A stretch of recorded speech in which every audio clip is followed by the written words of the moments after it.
Эрхэм үзэгчдийн хоороо амгалан айлтгая. Монголын үндэсний олон нийтийн телевизийн цаг үе үзэл бодол ярилцлагын нэвтрүүлгээ эхэлж байна. Энэ 7 хоногт би 2 удаа цаг үе үзэл бодол нэвтрүүлгээ үзэж та бүхэнд хүргэж байна. Энэ ч учиртай юм. Ягаад гэвэл энэ өдрүүдэд бид шинэ үндсэн хууль батлагдсаныхаа 25 жилийн ойг тэмдэглэж байна. Өнөөдөр би улсын их хуралд 4 удаа сонгогдож, баг хуралд 1 удаа сонгож, өөрөөр хэлэх юм бол Монгол улсын төрийн эрх барих дээд байгууллага болох хууль тогтоох байгууллагад 18 жил ажилласан улсын их хурлын гишүүн асан гэдэг тийм даруйхан тодорхойлолттойгоор орж ирсэн очир хуугайг нэвтрүүлэхдээ урьж байна. Тэгэхээр нэвтрүүлгийнхаа агуулга санааг ерөнхийдөө би хэлчлээ л дээ. Үндсэн хуулийн тухай гэж. Тэгэхээр энэ 25 жил гээл би ер нь одоо уржигдэр улсын их хурлын гишүүн болдтой яг энэ сэдвээр ярилцсан. Тэгэхдээ энэ 25 жилийн ойн үеийг тохиолдуулж ярьж байхдаа нэг тийм өнөөгийн бодит байдлын тухай илүү их ярьсан. Тэгэхээр би таныг 18 жилийн төр эрх барих дээд байгууллагад ажилласны хувьд 25 жил болж байгаа энэ үндсэн хууль ямар түүхэн үүрэг гүйцэтгсэн гэж та тодорхойлох вэ гэдэг асуултаар яриагаа эхлэе. За баярлалаа. 25 жилд 1990 онд сонгосон арчил за нийгмийн хөгжлийн үндсэн хуулиудыг 25 жилд Монголын ард түмэн хийж бүтээсэн. Монгол Улсын үндсэн хууль 1992 онд 90 онд сонгосон замыг болвол хууль болгож баталгаажуулсан. Тэгээ үндсэн хууль болвол ард түмний бүтээл. Ард түмэн 90 онд сонгоод 92 онд энэ үндсэн хуулийг өөрсдөө баталцсан байгаа. Тэгээ нийгэмд болвол нийгмийн цоо шин үнэт зүйлсүүд бий болсон. Энэ бол арчил, хүний эрх хэрэгчлөө, хэвлийн хэрэгчлөө, зах зээлийн эдийн засаг гэсэн ийм одоо зарчмууд, шударга эсний шүүх гэх мэтлэнгийн. Тэгэхээр яг өнөөдөр яг хүмүүс янз бүрээр яриад шүүмжилдэг. Гэхдээ зүгээр тэр шүүмжлэлийг орхичход бид нар одоо 90 оныгоо өнөөдөртөө харьцуулаад тэгээд үндсэн хуулиндээ эхлээд үнэлгээ өгчих хэрэгтэй байгаа юм. Үндсэн хууль ер нь нийгэмд ямар үүрэг гүйцэтгсэн бэ гэд эхлээд тэрэн дээрээ тогтох хэрэгтэй. Агуу том үүрэг гүйцэтгсэн. Агуу үүрэг гүйцэтгсэн. Энд одоо Монгол орн өнөөдөр хөгжилд, дэвшилд, хүний хөгжилд хүрсэн, нийгмийн хөгжилд хүрсэн дэлхийн улс бүрэнд нэр хүндтэй болсон энэ бүх юм болвол үндсэндээ манай ард түмний бүтээл боловч ард түмнийг зангидаж, төвлөрүүлж ингээд чиглүүлсэн нь бол үндсэн хууль, Монгол Улсын үндсэн хууль. Одоо жишээлбэл өнөөдөр парламентын тогтолцоо бүрдсэн. Хууль тогтоох байгууллага Монгол улсад цоо шинээр бий болчихсон. Их хурлыг шүүмжилдэг. Гэхдээ уучлаарай. Чөлөөт арчилсан сонгуулиар бий болдог парламент ингээд 4 жилээр бий болчихлоо шүү дээ. Дээрээс нь гүйцэтгэх засаг л. Гүйцэтгэх эрх мэдэл бас төлөвшчихсөн. Төрийн албыг шүүмжилдэг. Гэхдээ гүйцэтгэх эрх мэдэл Монголд яг шинэ маягаар бий болчихсон. Дээрээс нь шүүх эрх мэдэл байна. Шүүмжид өршөлдөгч гэсэн шүүх эрх мэдлийн элементүүд, компонентүүд тэр одоо бүрдлэх хэсгүүд нь бий болчихсон байж байгаа байхгүй юу. Тэгэхээр зэрэг эрх мэдлийн хуваарлалтаар хийсэн үндсэн хуулийн одоо зарчмууд бол хэрэгжсэн. За хамгийн гол үнэтэй зүйл бол өнөөдөр би одоо ярилцлагад орох гээд явж байхдаа бодож ийлээ л да. 92 онд үндсэн хууль батлахад төрж исэн хүүхдүүд өнөөдөр 25 там байна. Тэр хүмүүс энэ үндсэн хуулийн бүтээгдэхүүн байхгүй юу? Үндсэн хуулийн бүтээгдэхүүн. Тэр хүмүүс энэ бидний үндсэн хуулийн заасан үнэт зүйлийг одоо төрхөөсөө эхлээд мэдэрсэн ийм хүмүүс бий болсон байна. Эдэлж яваа хүмүүс. Эдэлж яваа. Тэрнийг эдэлсэн. Тэгээд тийм үзэл баримталтай, тийм зарчимтай хүмүүс бий болсон. Өөрөөр хэлбэл манай нийгэмд бол одоо тийм шин нийгмийн шин хүмүүс, шин харилцаа бий болсон. Энэ бол үндсэн хуулийн ач холбогдол. Хэрвээ энэ үндсэн хууль байгаагүй, хэрвээ энэ үндсэн хуулийг өөрчлөөд, хэрвээ үндсэн хуулиар оролдоод байсан бол бид нар 25 жилд ийм тогтвортойгоор үндсэн хуулийнхаа хүрээнд ажиллаж амжилтанд хүрсэн байна гэхэд би эргэлзэж байгаа. Агуу их ач холбогдол нь энэ л байгаа. Оролдоод байсан бол гэж та хэлчихээр оролцсон л шүү дээ гэдэг бодол шууд орж ирж байгаа байхгүй юу надад. Тэгэхээр би ерөөсөө шууд асуучих гэж бодоод байна. 18 жилийн дотор байхдаа тэр дордуулсан 7 өөрчлөлт гэдэг нэг тийм толгой холбосон үг байгаа. Энэ бол үндсэн хуулиар оролцсны нэг илрэл үсттэй. Тийм, дордуулж исэн тэр хүмүүсийн дунд та сууж исэн. Би ер нь олон юмд оролцож байсан шүү. Их л олон юмд оролцож исэн тий. Энэ 7 өөрчлөлтийн тухай та юу бодож, юу дүгнж явдаг өнөөдөр? За За яг хуу дордуулсан 7 өөрчлөлтийг дордуулсан гэж хаягддаг. Тэгдэг. Тий. За тэгээд энэ өөрчлөлтүүдийг ер нь одоо болоод хуучин хэвэнд нь оруулах ёстой гэж ингэж ярьдаг. Тэгээ би бол ардын их хурлын депутат байсан. Энэ үндсэн хуулийг баталсан 430 хүмүүсийн нэг нь. Үндсэн хууль бол миний одоо бас ингээд одоо их барьсан хүүхэд гэдэг юм уу тий. Одоо баталсан хүмүүсийн нэг нь үндсэн хууль тогтоогч. Тэгэхээр энэ дордуулсан 7 би товчхон юм хэлчих. Одоо тайлбар хийхээр зэрэг хүмүүс ойлгохгүй байж магадгүй. Одоо ингээд хамгаалаад байна ч гэдэг юм уу, өгөөл эсэргүүцээд байна гэдэг. Нэгдүгээрт дордуулсан 7 өөрчлөлтийг буцаагаад үндсэн хуулийн хэв шинжид нь оруулах нь зүйтэй гэж би бодож байна. За хоёулаа биш үү? За энэ нь юу гэсэн үг вэ гэвэл яагаад тэгж ийнэ гэвэл энэ дордуулсан 7 өөрчлөлт өөрөө ерөнхийдөө үндсэн хуулийнхаа системийг эвдчихсэн байж болох юм байна. Жишээлбэл маш цөөн тооны их хурлын гишүүдээр төрийн дээд шийдвэр гаргах болчиход байгаа. Тий. Тэгэхээр зэрэг ийм юмнууд байна. За нэг хоёрт нь хүн өөрөө саналаа ил өгнө үү?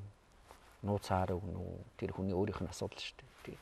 Тэгэхээр зэрэг тэрнийг үндсэн хуулинд анх орсон тэр логикийг бас алдагдуулж намын гэдэг юм уу хэсэг бүлгийн одоо тийм эрх мэдэлд орохоор их хурлын гишүүний одоо сонгуулиар авсан бүрийн эрхэд бас халдсан тийм ч юм байж болно. Гэхдээ би ганцхан л юм хэлчихье.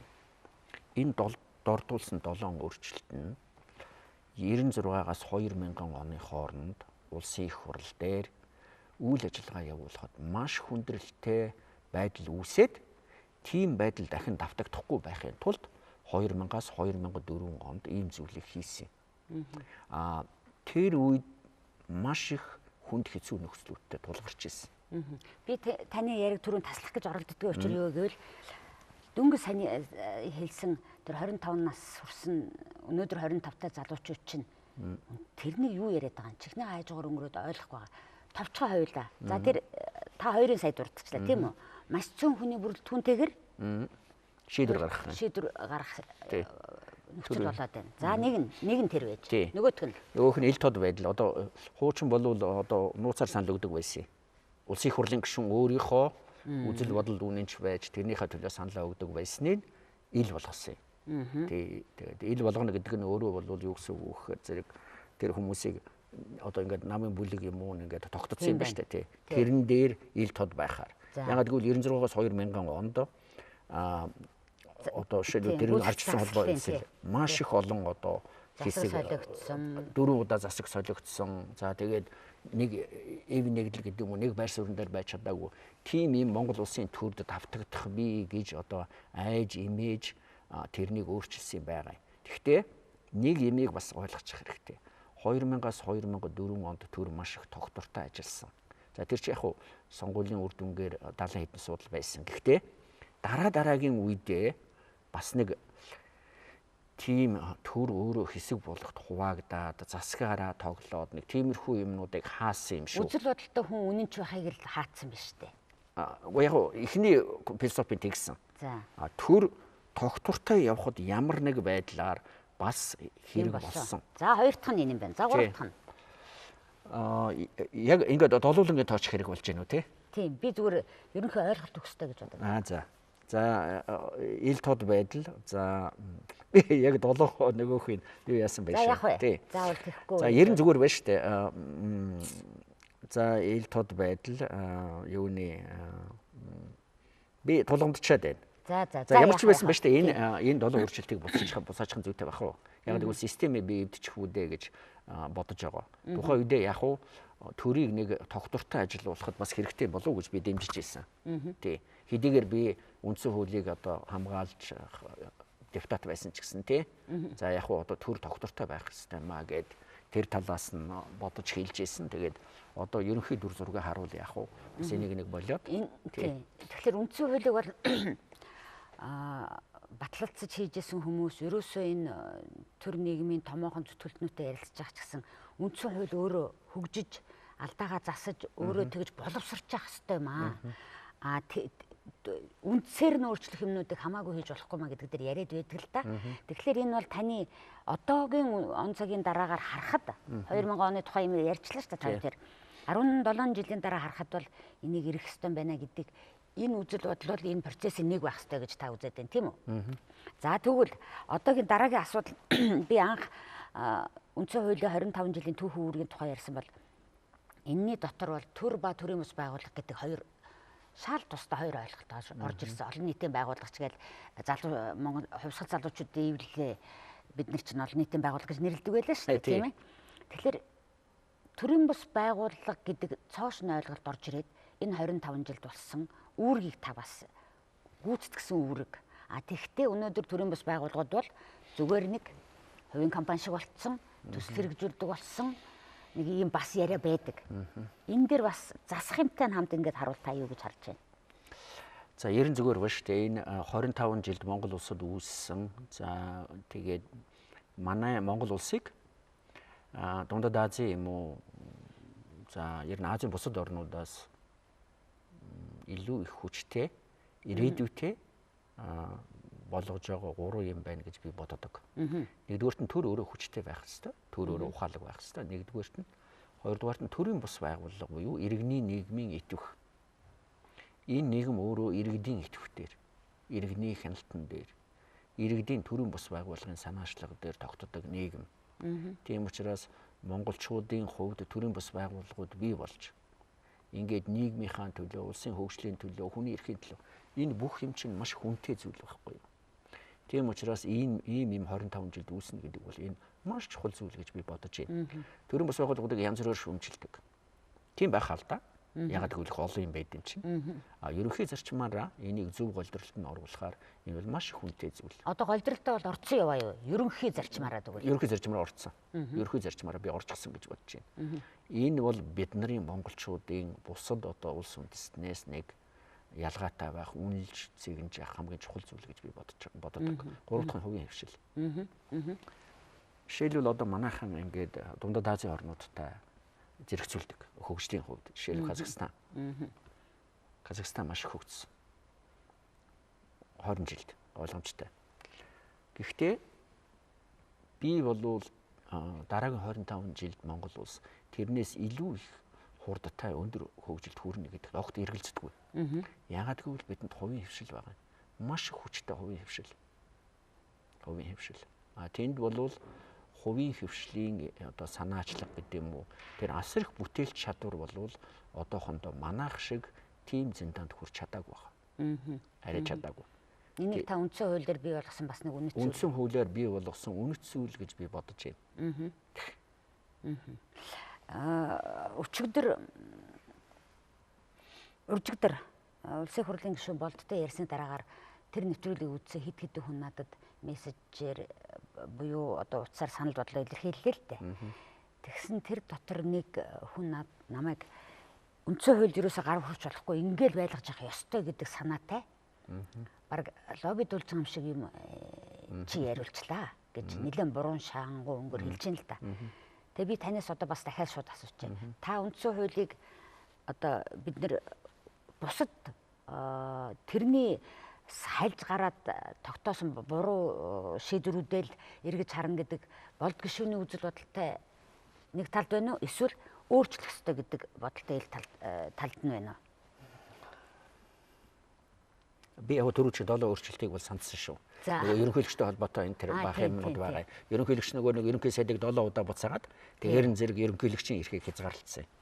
За тэрийг бол дараа нь болчихъя. Би өөрчлөх ёстой гэж бодож байгаа. Өөрчлөх ёстой л гэж бодож байна. Өөрчлөх хэрэгтэй гэж бодож байна. Би нөгөө болд гишүүнд асуутай явахдаа 5 дахь үндсэн хууль бий болох юм уу гэдээ асууцсан. Тэгсэн тэрх ёсгүй гэсэн. Тэгэхээр ийм юм байгаа юм л да. Би бол бий болох ёстой болов уу гэж би бодож байна. За тэгвэл та энийг батлах нотолгоогоор тайлбарлая. Тэгэхээр ийм л юм байна л да. Энэ 25 жилийн хамгийн үнэтэй юм нь хүн байна. Шинэ Монгол хүн.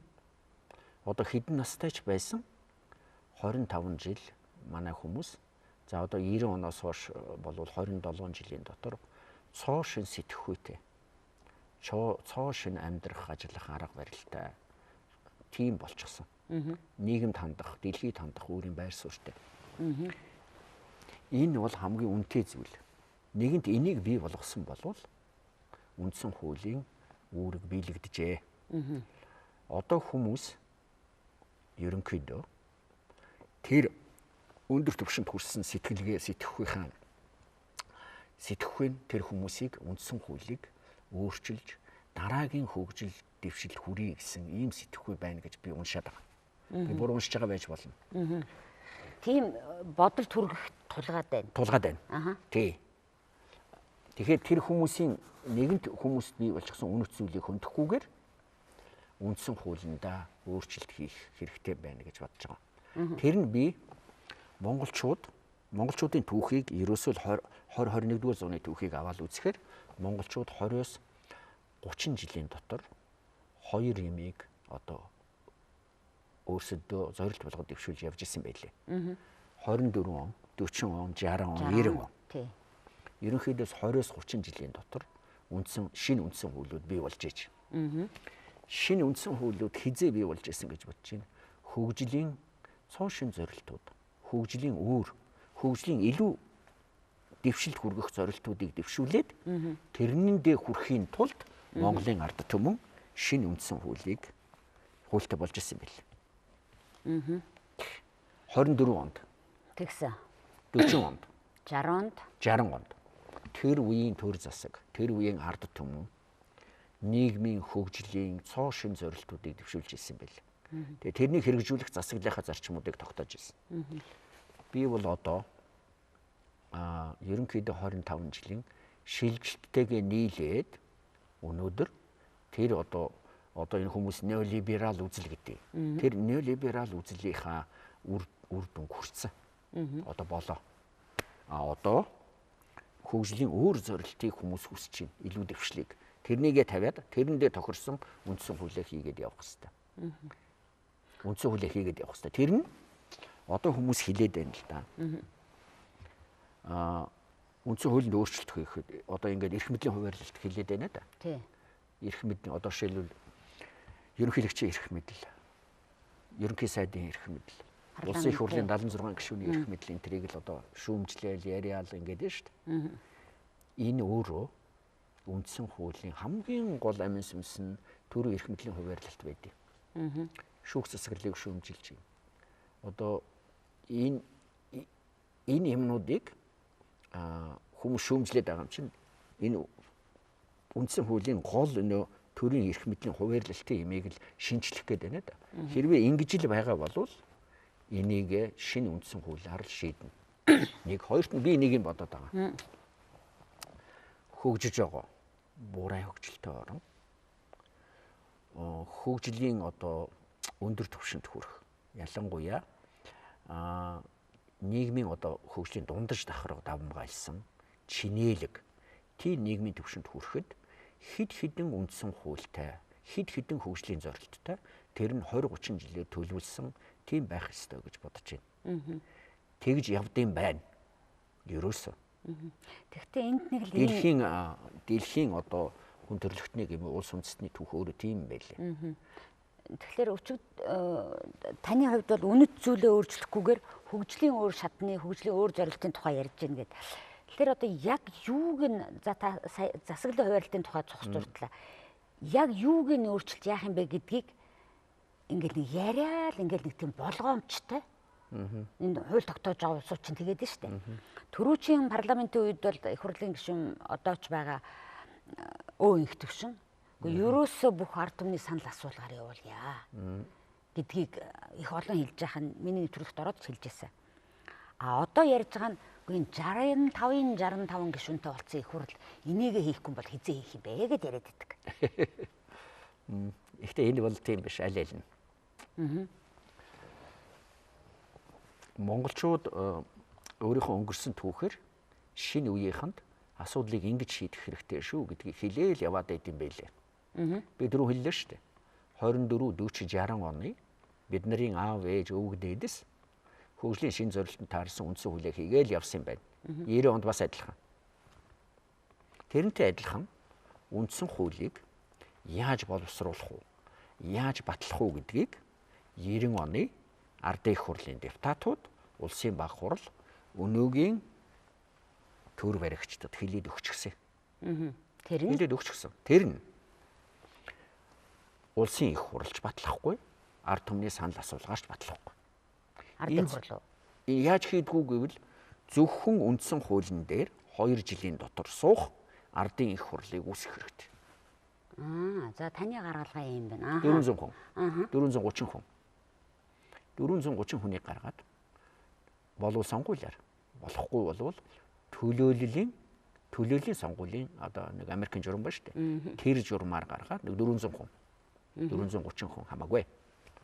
2 жилд ажиллана. 2 жил ажиллана. Үндсэн хуулиа батлаад яг манай ардын их хурлын 430 депутат шиг 430 депутат чинь хэдэн хоног 76 хоног. Гэхдээ тэд нэр 90-92 онд байсан улсууд. Агуу улсууд шүү дээ. Тэр үеийн нийгмийн шилдэгүүд нь цуглараад үндсэн хуулийн 2 жил боловсруулад батлаад ард түмэнд энэгээр яваарай гэд тэгээд өөрсдийнхөө эрх мэдлийг шууд татан буулгаад явцсан. Улсын байх хурал 53 хүн бас адилхан шүү дээ. Бас адилхан. 2 жил төслийг боловсруулад ардын их хурлын депутатуудад өргөн бариад тэгээд өөрийнхөө эрх мэдлийг дараагийн улсын их хурл шилжүүлээд явсан. Яг тэгж хийх хэрэгтэй. За энэ бол одоо идеалны гэдэг юм уу хамгийн тэгээд ард түмний санал асуулгагүйгээр яаж хийх үү гэвэл ард түмэн дээр нөгөө боловсруулсан төслөө ард түмээр хилцүүлчихдээ. Бид нар хилцүүлээл хичнээн аймаг бүсчилсэн юм хичнээн олон санал ирв тэрнийг авсан тусгасан тийм маягаар хийх хэрэгтэй. Түүнээс ард түмэн өөрөө сонголтоо хийж чадахгүй. Бас чадахгүй. Тэгээд асар хэмжээний том баримтчиг олон чухал асуудлуудыг бүгдэн дээр нь төвлөрүүлээд хийнэ гэж байхгүй шүү дээ. цэг таслалч тэнд том ус. Цэг таслалч чухал. Тэгэхээр бидэнд энэ бидний одоо ахмад үеийнхэн ажлыг яаж хийх вэ гэдгийг хэлж өгчөөд байхад зүгээр тэргүүрээ л явчих л та. Үгүй тэгээд наа чи ингэж хэлэх амархаа. Гэтэл яагаад за энүүгээр л явчих та гэдгийг чи хэлхийн тулд харин ширэгнээд байгаа юм шүү. Яагаад ширгэндээ? Яагаад гэвэл энэ түрүүчийн парламент чинь тийм тэнцүүхэн байхад ярьсараагаа л бас л хийсэнгүү. Ерөөсөө тгий да. Ер нь ингэчил да 400 хэдэн хүнийг сонгоод ингэчил да гэдгийг л хийж чадахгүй ширэгнээд энэ л гэж би бол тэгж дүгнэхээр байгаа л да. Тэгэхээр зэрэг яг зүгээр энэ их болгоомжтой хандах ёстой байгаа юм л да. Би тэрнийг ойлгож байна.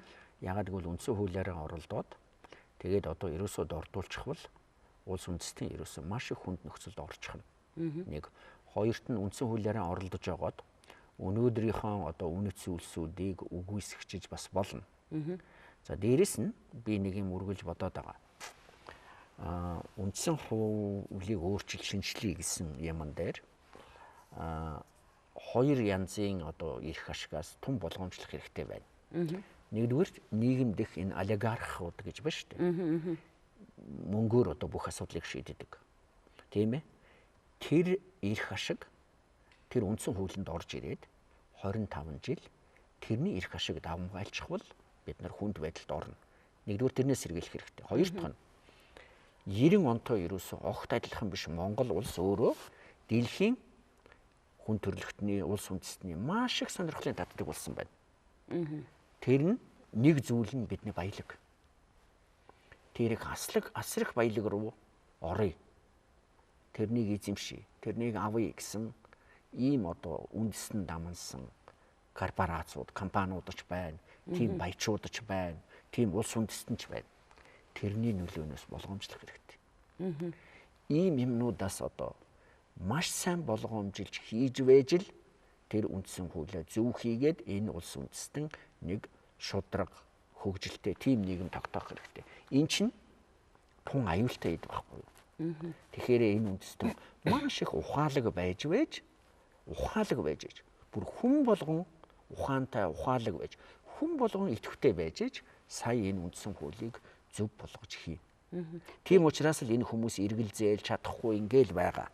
Ялангуяа төрийн эрх барьжаа, эрх мэдэл авчихсан үед их хурлын гишүүд их хэцүү байдیں۔ Их хэцүү би тэнд бараг 20 жил суухад их хэцүү шүү дээ.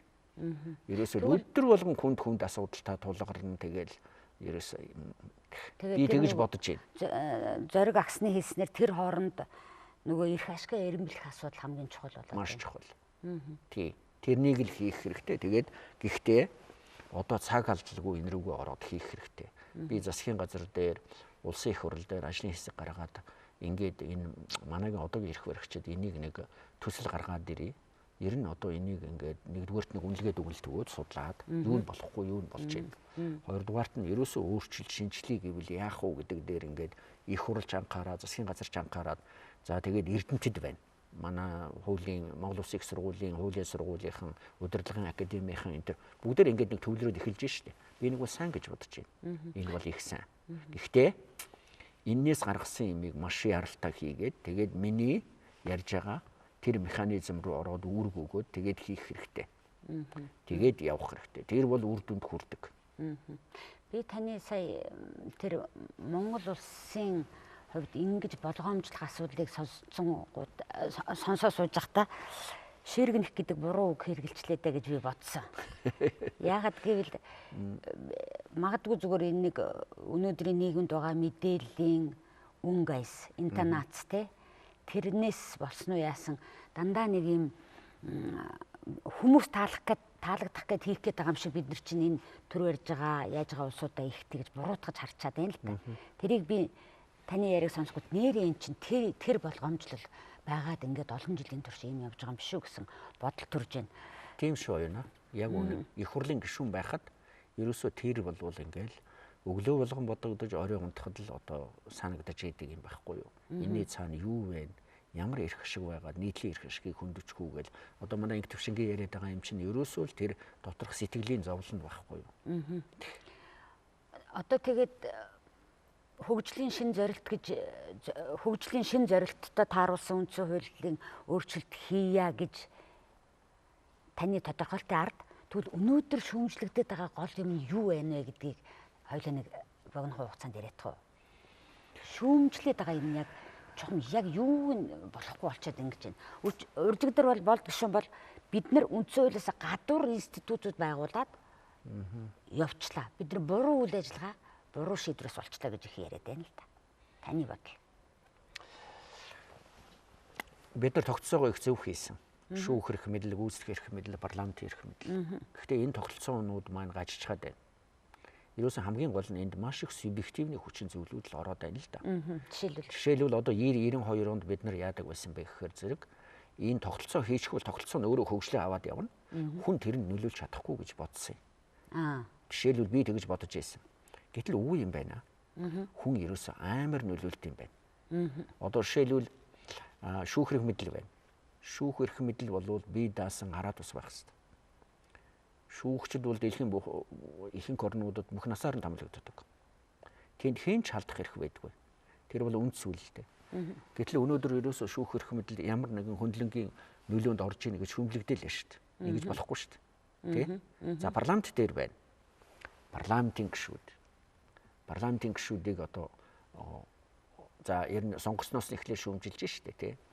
Парламентын гишүүд өөрсдөө энэ одоо би эдийн засгчгүй эдийн засгийн хямрал ба штэ. Эдийн засгийн хямралыг бид нар гадаад хүчин зүйл байсан ч гэсэн сүүлийн үеийн хямралуудыг бид нар өөрсдөө бий болгож штэ. Өөрсдөө бий болгож байна. Хууль тогтоомжоо тогтворгүй болгож байна. Хоёрдугаарт нь одоо ингээд хүмүүс таалагдах, нийгмийн нэг хэсэг таалагдах юм хийж ээж эдийн засгийн гажуудал үүсгэж байна. Тий. За яг энэ хүнээс үйлдэл байж боловч наад чинь үндсэн хуульд байгаа ямар сэжмээр холбогдоод байгаа. Үндсэн хуулинд байгаа ерөөсөө асар их том эрх мэдлийг буруугаар ашиглаад байхгүй юу? Эрх мэдэл томоор өгөгдсөн байна. Эрх мэдэл томоор өгөгдсөн байна. Тий. Жишээлбэл төсөв байна. Төсвийг жишээлбэл одоо засгийн газар гэдэг юм уу сангийн яам, ерөнхий сайд энэ төр боломжийн түвшинд ер нь үеийн үед боловсруулдаг. Тий. Их хурл дээр очиод эвдчихдээ. Асар их өндөр орлого тавина. Асар их зарлага хийн. Тэгээ тэрийг биелэгдэхгүй. Та гишүүн багтаа энийг мэдэрчээгүй. Мэдэрлгүй яах вэ? Би харин энийг дандаа эсэргүүцчихсэн. Одоо худлаа өөрийгөө магтаад яах вэ? Энэ л буруу юм байгаа. Энэ өөрөө засгийн газрыг өрөнд оруулдаг. Энэ өөрөө макро эдийн засгийн тэнцвэрийг тогтвортой байдлыг алдагдуулдаг байхгүй юу? Би өөрөө сангийн яаманд байсан. Төлөвлөгөөний комиссд байсан. Үнийн хороонд байсан. Би эдийн засгийн намын төвөрөний эдийн засгийн хэлтсэд байсан. Насаараа энэ макро эдийн засгийн юмтай зууралдсан болохоор ирэх биш нэг энэ хэдэн үзүүлэлтүүдийг жоохон мэднэ л дээ. Тэгэхээр зэрэг парламент өөрөө төсвөөрөө эдийн засгийн хямрал үүсгэдэг. Эдийн засгийн юм уу хөрөнгө оруулалтын хууль үүдэг тогтворгүй байдлаар үүсгэдэг байхгүй юу. Тэгэхээр ийм юмнуудыг одоо үүсгэнэ гэж одоо бид нар бодлогоогоор парламентыг хийсэн. Тэгэхээр одоо яах вэ гэхээр зэрэг субъектив хүчин зүйлээс хамаарат байгаа юм дээр ямыг анхаарч энийг одоо өөрчлөх талаас нь бодох хэрэгтэй. Энэ хариуцлагатай байх хэрэгтэй. Хариуцлага гэж нэг юм байна шүү дээ. Тэгвэл тэр хариуцлага гэдэг имийг эрх зүйн талаас нь энэ дээр шийдвэр гаргах хэрэгтэй л дээ. Тий. Тэгэхээр дахиад эргээд түрүү асууж ирсэн асуулт дээр орох гэдэг л да. Ерөөсөө энийг ийм шүүмжлэгдэж та ер нь шүүмжлэгдэж байгаа зүйлүүдийг энэ хоёрыг л хэлээд дуусчих уу? За ер нь яг үдээ одоо нийгэм их замбраагүй байна тий. Үндсэн хууль өөрөө ерөөсөө хүний эрх хэрэгчлөө өгчхөд үүрэг одоо хариуцлага байхгүй гэж ингэж ярьж штэ тий. Тэгэхээр зэрэг энэ хүмүүсийн одоо нийтээр биш ч гэсэн хэсэг улсуудын шүүмжлээд байгаа би их зөв л гэж бодож байна. Ерөнхий санаа нь бас. Тий. Одоо жишээлбэл ийм л юм байна шүү дээ үндсэн хууль. Би жоохон тодорхой ярьчих. Сая одоо манай тэр Сундын Батболд гээд хотын мэр хотын дарга 2018 он хүртэл тэглээ. Улаанбаатар хотод хүмүүс оруулахгүй гээд байна шүү дээ. Тэгээ энэ бол одоо үндсэн хуулийн зэс дээр очивол унчих юм байгаа. Гэтэл энэ Батболдын гаргасан шийдвэрийг энэ Улаанбаатар хотын ард иргэд дэмжиж байгаа. За ер нь бараг 51% дэмжиж байгаа. Ягаад гэвэл энэ Улаанбаатар хот өөрөө гамшигт орж штэ. Энэ удаа, энэ хөрсний бохирдол, энэ усны одоо хүндрэлд орно. Тэгэхээр энэ Батболдын шийдвэр нь өөрөө зөв байхгүй юу? Яагаад цэц дээр унаад юм уу буруу юм шиг болох гэж байна вэ гэхээр үндсэн хуулинд өөрөө юуг оруулчихсан бэ гэхээр Оршин суух газар өөрөө чөлөөтэй сонгоно гэдэг. Одоо үндсэн хуулийн тэгээ хийцсэн. Манай ард иргэд тэрнийг эдлэлээ. Одоо эргээ захиргааны аргаар бүгдийг тарааж бутраах уу? Үгүй. Үндсэн хуулиндаа өөр механизм хийх хэрэгтэй. Төвлөрсөн газрын иргэдийн татвар өндөр байх хэрэгтэй. Би бол тэгж бодож байна. Наа чин энэ шийдвэр гараад ер нь одоо ингээл харж хахад бол хоёр хуваагдчихлаа л та. Хуваагдах юу гэдэг. Тэгвэл утаандаа л бөөнөрөө хахаад л байж байгаа юм. Та нэг талд нь байгаагаа бүр ингээд тод илэрхийлж байгаа хүн байна. Тий. Би бол аль алийг бас би бол захиргааны аргаар шийдэх нь буруу. Тэгээд тэртээ тэргүй очиж цэцтэр унцах шийдвэр шүү дээ тэгвэл. Үндсэн хуулиа яг ингэж өөрчлөх хэрэгтэй. Хотын ард иргэд өөрсдөө энэ хотод эдэлж байгаа одоо хөдөө орон нутгийн иргэдээс илүү эдэлж байгаа эрх хэмжээнийхээ төлөө илүү татвар төлөх хэрэгтэй. Жишээлбэл одоо ингээд татвар ба шүү дээ. Бид нар одоо ингээд нэг хөгжлийн зорилт төвшүүлэхдээ сайхан юм цаасан дээр биччихтэй. Одоо сая дээр 2030 оны тогтвортой хөгжлийн үзэл баримтлал 2030 гэдэгтээ би оролцлоо л доо. Тэрэн дээр Шведийг, Данийг, Норвегийг бодож байгаад юу гэж бичсэн гэхээр Монгол улс чинээлийг дундаж давхарахтай орн болно 2030 онд. Ядуурлгүй гэж бичсэн. Баян ядуугийн ялгаа байхгүй. 13 жилийн дараа. Тэгээ 15 жилийн дараагаар. Тэгээ тэр шинодын батлагдсан юм чинь. Энэ бидний тэмүүлэх зорилт мөн үү? Мөн. Энэ рүү яаж явах вэ? Швед яаж явсныг эртээр Алтай элчин сайд байсан ярьж байна. Маш их хүнтэй нэг юм хэлсэн. Тэрнийг хүмүүс ажигласан уу юу? 100 жил, бараг 200 жил Шведийн ард түмэнд төрн нэг л юм хэлж ирсэн. Татвар өгнө шүү. Шведийн иргэн л бол татвар өгнө. Нэг төгрөгний татварч өгнө. Гэхдээ нэг юмыг Швед хүнд бүр ойлгомжтойгоор суулгачихсан. Тэр нь таны орлого өсөөл байвал таны татвар өсөөл байна. Тэгэхээр 100 жил 150 жилд хүнд хилээд байхаар тэр нь тогтцдог байхгүй юу? Одоо тийм имийг үндсэн хуулинд хийж сая энэ чинээлэг дундаж давхарга Монголд бий болно. Бий болно. Тэгээд хүмүүс 100 жил болоод гарцаагүй зүйл гэж бодно. Алтай тэгж юм лээ. Би баячуудтай уулзсан. Тэгээд нэг баянаас асуусан гинэ. Та яагаад одоо танаас асар их татвар авчихаар зэрэг та гомддог юм уу гэж. Үгүй юу гэж би нийтийн төлөө, бусдын төлөө өгд юм чинь. Миний аавч тэгж өгч байсан, миний өвөөч тэгж өгч байсан. Энэ бол хэвийн зүйл. Ганцхан миний өгсөн мөнгийг л зөв зарах хэрэгтэй гэж. Тэрийг хянах хэрэгтэй. Тэгээд энэний цаана нэг үнэтэй юм байгаа. Энэ ерөөсө 20 жилийн 25 жилийн асуудал биш. Ийм юмд 100 жил энийг нүджээж сайн ингээд төлөвшөөд миний өвөө аав хоёр тэгжсэн чинь би тэгэх ёстой гэсэн юм байдаг байхгүй юу. Тэгэхээр тийм юм хийх ёстой. Гэх мэтлээ. Одоо гих мэтлэнгээр хөгжлийн хамаагүй өөр юм хийх ёстой. Уучлаарай, баян ядуугийн ялгааг өөрөө энэ татварын төрийн зохицуулалтын механизмаар зохицуулж яваад сайн сайхан амьдралд хүрчихсэн улс орнуудыг манай хүмүүс яриад байна да. Тэр Швед мэвэдэг. Энийг л харах хэрэгтэй шүү дээ. Нэвтрүүлгийн цаг ер нь дуусах гэж надад мэдэгдэж байна л да. Тэгэхээр юу юм зарим нэг тодорхой асуудлаар хүмүүсийн санаа бодлыг ингэж хүргэснээрээ би бол зөвхөн одоо янз бүрийн санаа бодлыг л тарааж түгээж байгаа хэлбэр. Энийгээр асуудал шийдэгдэж чадахгүй. Нэвтрүүлэг ерөөсөө шийдэгдгүй юм байлээ. Мөн ч олон жил мөн ч олон үзэл бодлыг яасан шийдэгдэж байгаа юм нэг яг байдаг баг. Хүмүүст өөр бодол төрүүлдэг. Үгүй тийм биш ээ. Та ерөөсөө маш хүнтэй шүү дээ. Хүн хүндээ ярьж байгаа юм, хүн хүндээ өгч байгаа мэдээлэлгээд би өөрийн чинь саяын тэр Берклийн нөгөө хэм блэ нэг уран чимэгтэй хийсэн тэр ярилцлагыг яасан. Би Алтайгийн 25-аар орсон ам нэвлийн энтрийг үзлээ. Би хүмүүсийн ярилцлагыг их үздэг. Ямар их хүнтэй мэдээлэлүүд өгдөг гэж бодож байна. Тий. Тэр уран чимэгтэй хийсэн ярилцлага надад маш их сайхан санагдсан. Тий. Тэгээ би төгсгөлд нь танаас юу гэж асуух гэж байна гэхдээ зэрэг үндсэн хуулинд яах өөрчлөлт энэ гол санаанууд гэж яриад өнөөдөр би таныг улсын хурлын гишүүн асан гэж биччихээн л та. Төрд ингэж үсгсэн одоо хүний үгийг хүргэж байгаадаа нэг талаар баяртай байвч ер нь одоо ингэж маш л олон хүний яриаг хүрэхэд тэр үгнүүд маань хүрэх газар хүрж сонсох ёстой хүмүүс нь сонсож шийдвэртээ тусгадаг болов уу гэдэг нэг тийм бодол төрөл төгсгөлд нь энийг танаас асуучих гэж бодлоо. За юуны өмнө ингээд юуны үндсэн хуулийн 25 жилийн ойгоор үндсэн хуулийн ач холбогдлыг хоёр талаас нь хөндөж ярьж байгаа нь их баярлж байна. Нэгдүгээр үндсэн хуулийн өөрийнх нь ач холбогдлыг эхлээд энэ 25 жилийнхаа амьдралыг нэг дүгнжих хэрэгтэй. Энэ бол одоо маш чухал зүйл байсан юм шүү гэж. Тэгэхгүй бол манай нэг хэсэг нь энэ бол үнэхээр тэнэг зүйл байж. Нэг хэдэн тэнэг улсууд энийг баталж. Тэгээ одоо тэнэг юм руу орчихлоо. Уучлаарай, тийм биш. Тийм биш. Хоёр дахь нь одоо нийгэм юу шаардаад байна? Өөрчлөх үгүй юу гэсэн. Энэ хоёр асуудлыг 25 жилийнх нь ойгоор хөндлөгүй яах вэ?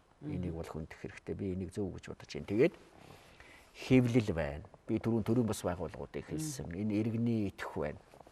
Энэ дээр Монгол улсын тусгаар тогтнол эрх чөлөө, Монгол улсын хөгжил дэвшил хамаардаг учраас одоо манай сэтгүүлчдийн хийж байгаа, манай төрийн бас байгууллагуудын хийж байгаа, манай төрийн хийж байгаа энэ бүх ингээд ард иргэдийн санаа сэтгэлийг авч байгаа. Заавал одоо өнөөдөр шийдвэр гаргах хэрэггүй шүү дээ. Бид нар 20 онд шийдвэрээ зөв гаргачихвал одоо бүгдээрээ л баярлах хэрэгтэй байхгүй юу? Тэгэхээр зэрэг би 20 онд шийдвэрээ гаргачих болов уу гэж би бодож байна. 90-с 20 онд 30 жил. 20 оноос 50 оныхон зорилтыг дэвшүүлээд 20-с 50 оныхоо үндсэн хуулийг хийгээд явах хэрэгтэй. Гаднаа суулгагүйгээр, гадны нөлөөгүйгээр хийгээд явбал одоо их баярлах байна. Тэр бол одоо жаргалын дээд юм уу да? Энэ үйл явцад тань шиг олон хүний үг бас сонсогдож хэрэгсэгдэж тэнд тусглаа олоосаа гэж бодож байна. За ямар ч байсан цаг үе үзэл бодол нэвтрүүлгийнхаа энэ удаагийн дугаарыг өгөр өндөрлж байна. Урилга хүлээж авч сайхан ярилцсан танд баярлалаа. Тэгээд би төсөөд нь юу гэж хэлэх чинь гэхээр ер нь бол 7 хоногт 2 удаа нэвтрүүлгээ би бараг явуулдаг юм. Энэ удаад бол үндсэн хуулийн 25 жилийн ойгоор ямар ч байсан ярих хэрэгтэйгээд хоёр өөр санаа бодол гэх юм уу? Ямар ч байсан хоёр хүнийг ярилцахад оруулсан нь үзэгчдэд бас аль аль талаар нь өөртөөхөө бодлыг хуваалцаж энэ талаар бодол хэлэх боломж олгоосай гэж би дотроо хүсэж байна. Ингээд таны ажилд амжилт хүсье. Баярлалаа. Баярлалаа. Баярлалаа. Цаг үе үзэл бодол нэвтрүүлгийн энэ удаагийн дугаар өгөр өндөрлж байна. Өнөөдрийн манай нэвтрүүлэгт улсын хурлын гишүүн асан очирхоо оролцлоо. Анхаарал үзэгчдэд баярлалаа. Сайхан амраарай.